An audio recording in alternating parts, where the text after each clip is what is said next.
Jarang mah, besar kah? Ada lah, ada lah.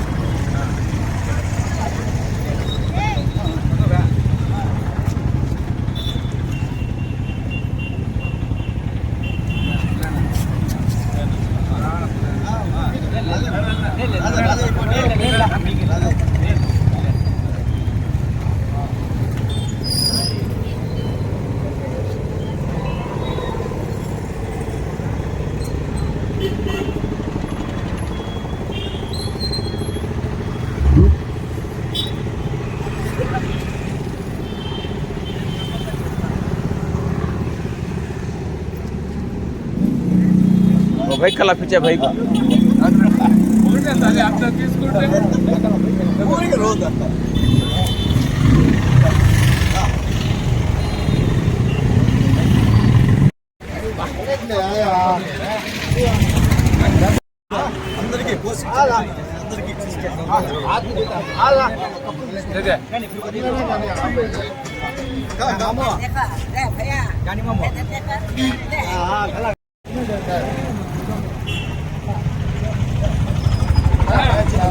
निकले हम आ जाओ अन्ना निकल कर जल्दी आओ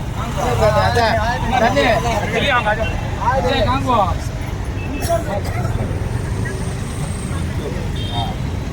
कहां को करेक्ट अंदर अंदर तो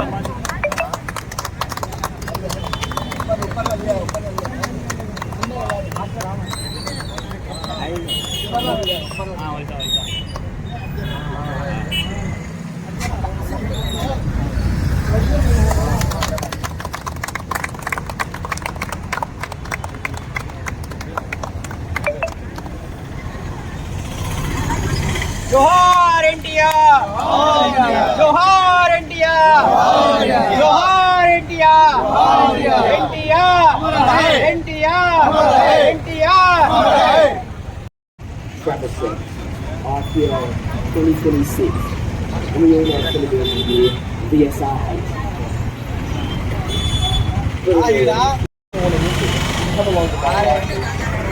बोलो తెలుగుదేశం పార్టీకి बोलो తెలుగుదేశం పార్టీకి बोलो తెలుగుదేశం పార్టీకి చంద్రబాబు నాయకత్వం వర్ధిల్లాలి చంద్రబాబు నాయకత్వం వర్ధిల్లాలి గుండ ప్రసాద్ నాయకత్వం వర్ధిల్లాలి జోహార్ ఇండియా జోహార్ ఇండియా జోహార్ ఇండియా జోహార్ ఇండియా జోహార్ ఇండియా జోహార్ ఇండియా ఎన్టీఆర్ అమర్ హై ఎన్టీఆర్ అమర్ హై ఎన్టీఆర్ అమర్ హై జోహార్ ఇండియా जोहार India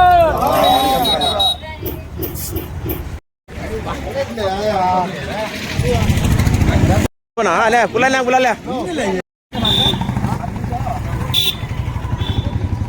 apa nasib dah bangun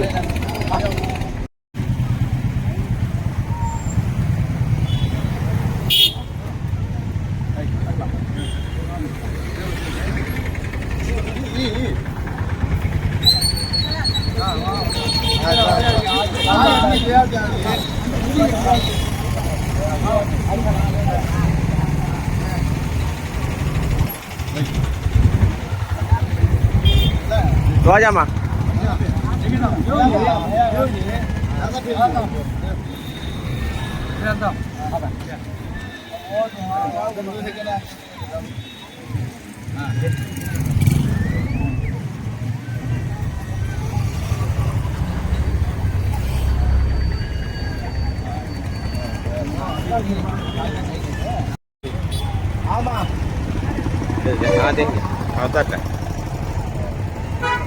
उतर ले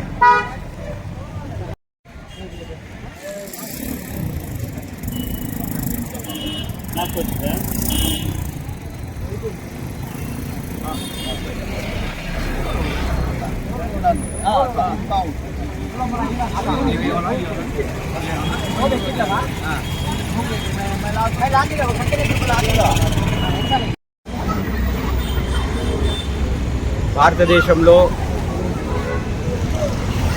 పేదల పాలిట సంక్షేమ సారథిగా మరియు పేదల బడుగు బలహీన వర్గాలకు పెద్ద ఆశాజ్యోతిగా 44వ సంవత్సర తెలుగుదేశం పార్టీ ఆవిర్భావ దినోత్సవానికి శుభాకాంక్షలు తెలుపుతూ ఆ రోజు స్వర్గీయ నందమూరి తారక రామారావు గారు స్థాపించిన తెలుగుదేశం పార్టీలో అనేక సంక్షేమ సారథిగా ఆయనకు పేరుంది.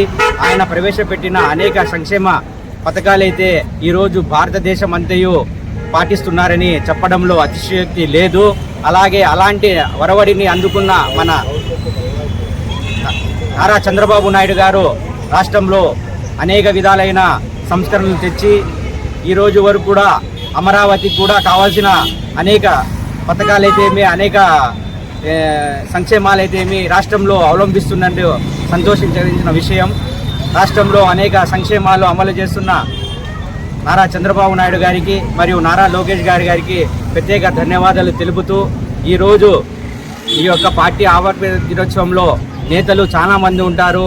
మహానేత మన నందమూరి తారక రామారావు గారు అని చెప్పడంలో అతిశయోక్తి లేదు. అలాగే కదిరి ప్రాంతానికి వస్తే అభివృద్ధి అనేది ఈ కాలంలో చాలా వేగంగా జరుగుతున్న పరిణామాలు అయితే ఉన్నాయి. ఎందుకంటే ఆ రోజు విద్యావంతులకి నారా చంద్రబాబు నాయుడు గారు తీసుకొని అనేక మందికి ఈ నియోజకవర్గాల్లో బాధ్యతలు అప్పగించిన తర్వాత రాష్ట్రంలో కానీ మన కదిరి నియోజకంలో మన ఎమ్మెల్యే ప్రసాద్ గారు ఆ రోజు నుంచి ఈ రోజు వరకు పార్టీని వెన్నంటే ఉండి ఈ రోజు వరకు కూడా కదిరి అభివృద్ధిలో ఆయనంతు పాత్ర పోషిస్తున్నారు. దీనికి మన ప్రజలంతా సహాయ సహకారం అందించాలని, రాబోయే రోజుల్లో కూడా కదిరి ప్రాంత అభివృద్ధికి ఏదైనా జరగాలంటే కేవలం అది కందికుంట వెంకటప్రసాద్ గారి ఆధ్వర్యంలో జరుగుతుందని ఆశిస్తూ ఈ అవకాశం ఇచ్చిన మా పెద్దలు అందరికీ పేరు పేరున ధన్యవాదాలు తెలుపుకుంటూ సెలవు తీసుకుంటాను. ఈరోజు ఆంధ్ర రాష్ట్ర దిశాన్ని మార్చిన రోజు. 44 సంవత్సరాల క్రితం తెలుగుదేశం పార్టీ ఆవిర్భవించి పేద బడుగు బలహీన వర్గాల జీవితాల్లో వెలుగు నింపిన రోజు. పేదవాడికి ఏమైతే అవసరమో కూడు గుడ్డ ఇల్లు అనే నినాదాన్ని ముందుకు తెచ్చి ఈ భారతదేశంలోనే సంక్షేమ పథకాలను ప్రవేశపెట్టిన మొట్టమొదటి ప్రభుత్వం తెలుగుదేశం ప్రభుత్వం. 2 రూపాయలకి కిలో బియ్యం పథకం ప్రవేశపెట్టి ఆ రోజు పేదవాడికి పట్టెడు అన్నం తినే విధంగా ఆ రోజు ఆశీర్వదించింది అన్న ఎన్టీ రామారావు తెలుగుదేశం పార్టీ. అలాగే కట్టడానికి బట్ట 50 రూపాయలకే చీర దోవిత పథకాన్ని ప్రవేశపెట్టి కట్టుకోవడానికి బట్టలు ఇచ్చిన ప్రభుత్వం తెలుగుదేశం ప్రభుత్వం. అలాగే ఉండడానికి ఇల్లు 50 రూపాయలకి హాస్పిటల్, ఇలాంటి ఎన్నో సంక్షేమ పథకాలను ప్రవేశపెట్టి భారతదేశ చరిత్రలోనే సంక్షేమ పథకాలకు బ్రాండ్ అంబాసిడర్గా నిలిచిన పార్టీ తెలుగుదేశం పార్టీ అన్న ఎన్టీ రామారావు. అదే ఒరవడిని కొనసాగిస్తూ ఇవాళ చంద్రబాబు నాయుడు గారు తెలుగుదేశం పార్టీని అన్ని విధాలా ముందుకు తీసుకుపోతూ సంక్షేమ పథకాలకు కొత్త మెరుగులు దిద్ది ప్రజల అవసరాలను గుర్తించి ఇవాళ ఎన్నో సంక్షేమ పథకాలను ప్రవేశపెట్టి అలాగే సంక్షేమ పథకాలతో పాటు అభివృద్ధిని కూడా 2 గుర్రాల మీద పరిగెత్తిస్తున్న వ్యక్తి మన నారా చంద్రబాబు నాయుడు గారు. ఇలాంటి తెలుగుదేశం పార్టీ 44వ ఆవిర్భావ దినోత్సవం జరుపుకోవడం ఎంతో సంతోషంగా ఉందని తెలియజేస్తూ నాకు ఈ అవకాశం ఇచ్చిన మన కదిరి ఎమ్మెల్యే ప్రసాద్ అన్న కదిరి అభివృద్ధిని కొత్త పుంతలు తొక్కించడానికి శ్రీకారం చుట్టినాడు. రాబోయే 2 సంవత్సరాల కాలంలో కదిరి పట్టణ రూపురేఖలు పూర్తి స్థాయిలో మారిపోతాయని ఈ సందర్భంగా తెలియజేసుకుంటున్నాను. అలాగే ఈ కదిరి మున్సిపాలిటీకి గతంలో ఎన్నడూ లేని విధంగా దాదాపు 40 నుంచి 50 కోట్ల రూపాయల నిధులను తీసుకొచ్చినాడు. రాబోయే కాలంలో ఇవన్నీ అభివృద్ధి పథంలో నడిపించి కదిరి నియోజకవర్గాన్ని అన్ని విధాలా ముందుకు తీసుకుపోయే నాయకుడు మన అన్న ప్రసాద్ అని ఈ సందర్భంగా తెలియజేస్తున్నాను.